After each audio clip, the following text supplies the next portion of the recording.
Hello and welcome to the viewers of this video. This is the Orange Fan here, bringing you another entry for the episode Recap and Thoughts category. This video will be dedicated to the FUNimation dub of episode 101 of Dragonball Super. We begin this episode with Kale regaining consciousness, and Caulifla praises Kale for the power that she demonstrated while in Super Saiyan Berserk form, but Caulifla quickly learns that Kale has no memory of the time when she was in Super Saiyan Berserk form. Elsewhere, Goku approaches Jiren hoping to challenge him, but Top ambushes Goku and sends him off elsewhere with a Justice Flash. Top then tells Jiren that he has sent 5 members of the Pride Troopers to try and eliminate Goku from the Tournament of Power. Top justifies this by saying that he thinks it's best for Jiren and himself to save their stamina for the time being. They then head off somewhere else. Goku ends up emerging from the ground of the arena, and he happens to appear in the area that Caulifla and Kale happen to be at right now. Caulifla quickly accuses Goku of trying to attack Kale while she's down, but Goku quickly clarifies that he only ended up here because he was ambushed. After that quick clarification, 5 members of the Pride Troopers appear before Goku, Caulifla, and Kale. Goku immediately figures out that they're from the 11th universe because they're wearing the same uniforms that Top and Jiren are wearing. The 5 Pride Trooper members confirm this is the case, and then they introduce themselves in a manner similar to that of the Ginyu Force. Casserole is one of the 5 members present. Another member is a humanoid pink alien who is also the only female member of the team. Her name is Cocotte, and she's voiced by Marissa Lenti. Another member is a humanoid blue alien. His name is Tupper, and he's voiced by J. Michael Tatum. Yet another member is a humanoid catfish. That's the best way I can think to describe him. But his name is Kettle, and he's voiced by Josh Martin. And the last member is an imp. His name is Zoire, and he's voiced by Aaron Dismuke. But after the introductions, Tupper recognizes Kale to be the fighter who eliminated Veywan from the Tournament of Power. Casserole says that they won't forgive anyone who has defeated a fellow Pride Trooper, and he vows that the 5 Pride Trooper members present will eliminate the 3 Saiyans present from the Tournament of Power. Goku insists on fighting the Pride Trooper members himself, but Caulifla says she's not going to let Goku have all the fun facing off against these opponents. And Caulifla also says how proud she is to call Kale her sworn sister. Meanwhile, we see Master Roshi using the Lightning Flash surprise attack on a fighter from Universe 3. This fighter, a lot of fans think that this fighter bears a strong resemblance to Cell's perfect form, and I'm inclined to agree with those sentiments. This fighter is voiced by J. Michael Tatum, by the way. But Master Roshi uses the Lightning Flash surprise attack on this Universe 3 fighter to paralyze him, and then Tien appears and uses a Tri-Beam to knock this Universe 3 fighter off the arena. Gohan then approaches Tien and Master Roshi, and they talk about how the team ended up... Gohan approaches Tien and Master Roshi, and they talk about how they were separated after Kale went on her rampage in the previous episode. Piccolo then appears before the trio, and then Frieza arrives. He's holding Molithim right now. Vegeta arrives, and he accuses Frieza of taking on an opponent that Vegeta was in the middle of fighting. Frieza's response is to knock Molithim off the arena. And so, yes, most of the Universe 7 team members that are still participating in the Tournament of Power have reunited. The present members realize that Goku, Android 17, and Android 18 are the only fighters still participating that haven't been accounted for yet.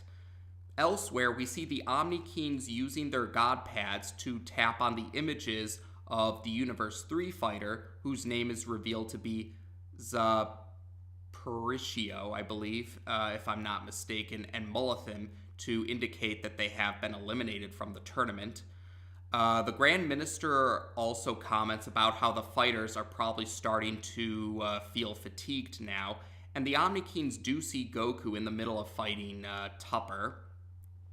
So going back to Goku's fight right now, Tupper reveals that his ability is that he can control his weight at will, and then Tupper enters a transformed state. His face now looks like it's made out of magma. I've seen some fans call this form his petrified form, but I'm not sure if that's an official name or if that's just a fan name. But yeah, I've seen some fans call this transformed state Tupper's petrified form. But in any case, Tupper is using his ability to control his weight at will to hold Goku down. And then Zoirei uses a justice spin on Goku, and Goku can't get out of the way because of Tupper holding him down.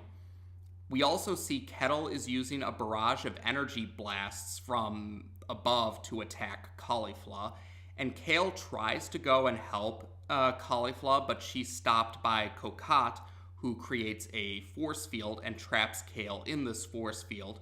Cocotte mentions that she's created another dimension when she created this force field.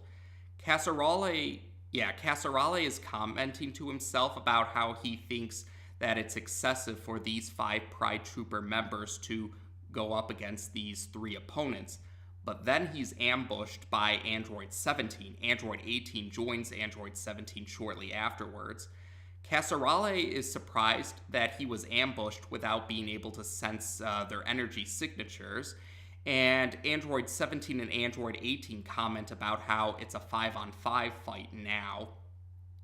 So Casserole attacks the twins by using his Justice Saber attack. And then Android 18 heads off somewhere else, and Casserole then attacks Android 17 with a Justice Bomber. Vermod brings up that Casserole is able to focus his energy into the form of weapons.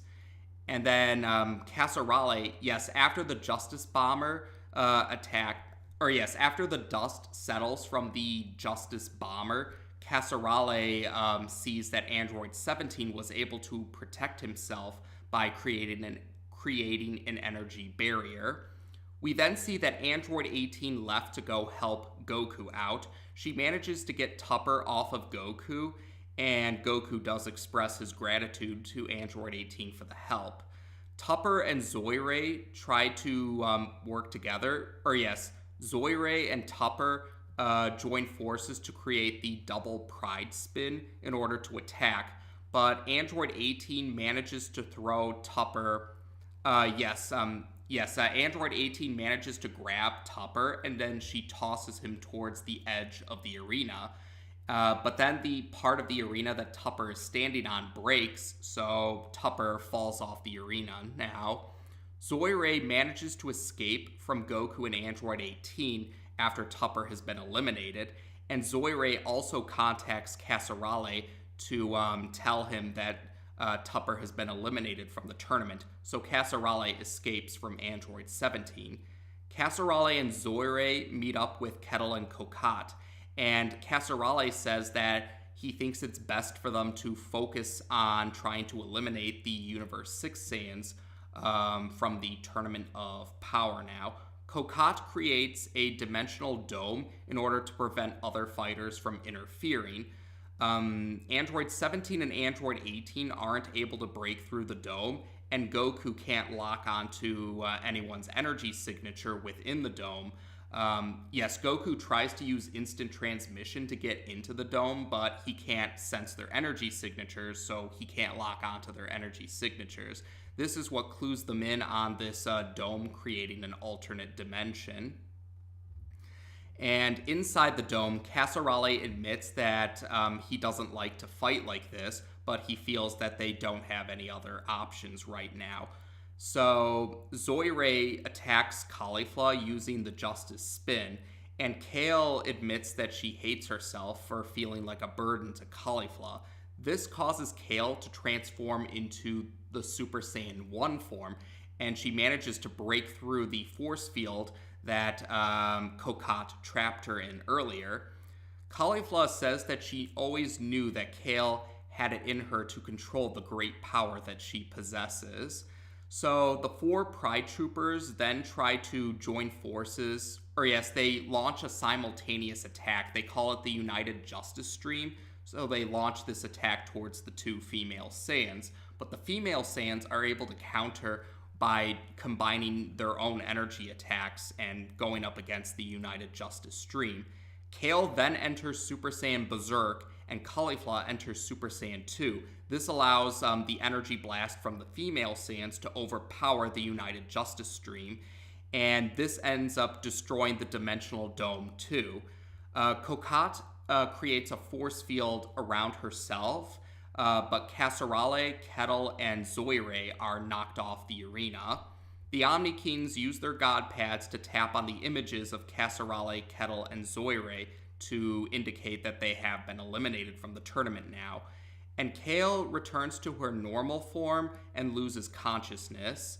Android 18 then grabs the dimensional force field that Cocotte... Yes, Android 18 grabs the dimensional force field that Cocotte placed herself in, and Android 18 tosses the force field with Cocotte in it off the arena. So, yes, Cocotte has been eliminated from the tournament now. And, yeah, Vermod is baffled that 5 members of the Universe 11 team, aka the Pride Troopers, have already been eliminated from the Tournament of Power. And because Veywan was eliminated in the previous episode, that means 6 members of the Universe 11 team are out of the tournament now. Kay admits that now is probably not the best time for the remaining members of the Universe 11 team to save their stamina. So the Omni Kings use their God Pads to tap on the image of Cocotte to show that she has been eliminated from the tournament. And the Grand Minister says that the upcoming fights in the tournament are going to be more intense compared to the fights that have been in the tournament so far. Or yes, the fights in the tournament going forward are going to be more intense compared to the fights in the tournament that have been occurring so far. That's what the Grand Minister comments about. So Caulifla and Kale, Caulifla takes the unconscious Kale and she starts to head off elsewhere, with Goku commenting that he thinks that their actual fight is going to happen later on in the tournament, and he's looking forward to that. And we also see Brienne de Chateau watching this occur from a distance, and that is how we end this episode. So continuing from the events of the previous episode, we get to see more of Caulifla and Kale in action, and Kale has made some character development. Yes, Kale has had some character development in this episode. She's now able to transform into any of the Super Saiyan forms without losing control and without going into a rampage. Or, yes, Kale still is able to retain her self-awareness. Yes, Kale can control her power and retain her self-awareness when she's in the Super Saiyan form, compared to the previous episode and compared to when she first unlocked the Super Saiyan Berserk form, where she went into a rampage. And we do get to see more of Caulifla and Kale's bond with each other, being sworn sisters or sisters in arms, though those are along the lines of how Caulifla described her bond with Kale.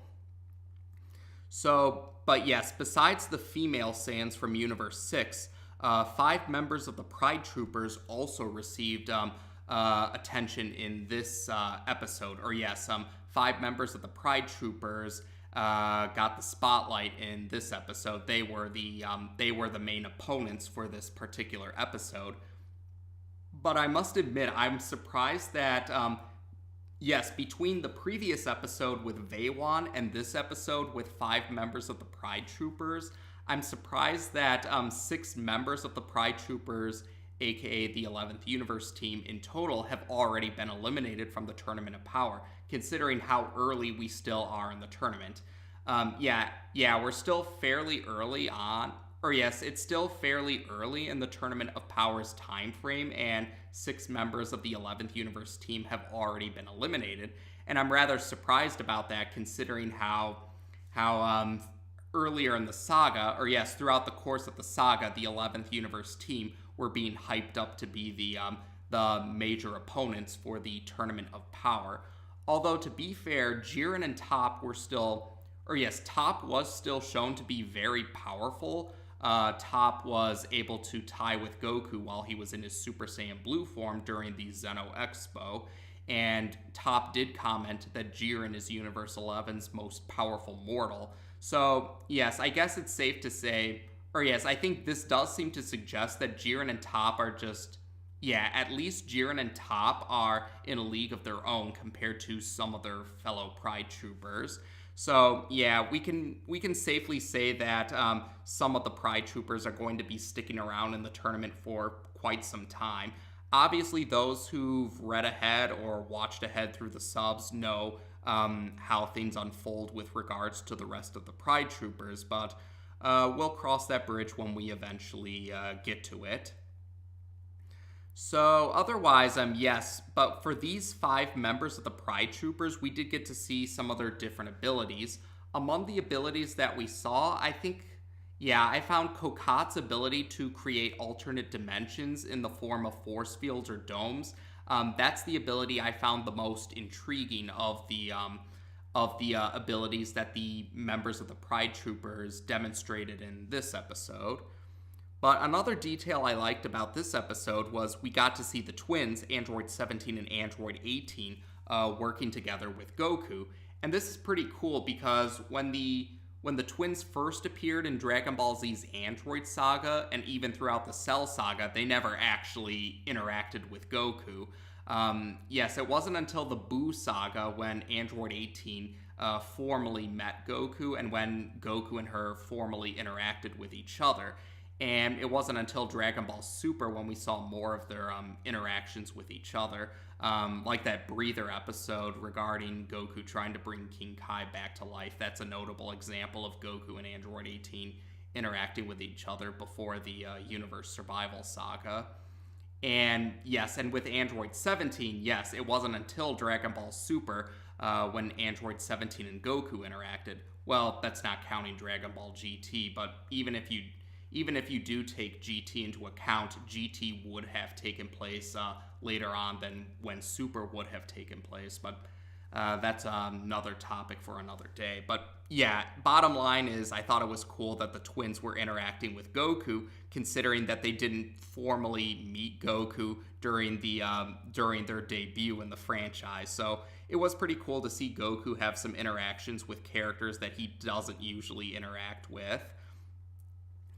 And I guess another detail I can think to talk about is the ending with them showing Brienne de Chateau, or they kind of put some focus on Brienne de Chateau at the end there, implying that she's going to have a bigger role going forward.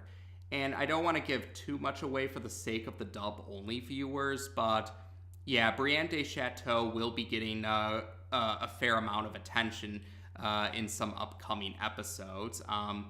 Brienne de Chateau, I believe I mentioned this in a previous Recap and Thoughts video, but she does seem to be quite a base breaker among some fans. Some fans find her, like her, but some other fans aren't the biggest fans of hers, to put it nicely. But yes, we'll have to see how some of the dub-only viewers might feel about Brienne de Chateau. In any case, I'm looking forward to hearing more of Veronica Taylor's performance as the character. But we'll cross those bridges when we eventually get to them. But otherwise, yeah, there we go for now. So yes, this episode gave some attention to the female Saiyans from Universe 6 and 5 members of the Pride Troopers, and we also get to see Goku interacting with the twins, Android 17 and Android 18, characters that he usually doesn't interact with. So I did like, there were definitely some details about this episode I did like. And like I said, I was surprised how most of the 11th Universe team, the team that was being hyped up the most throughout the tournament, ended up...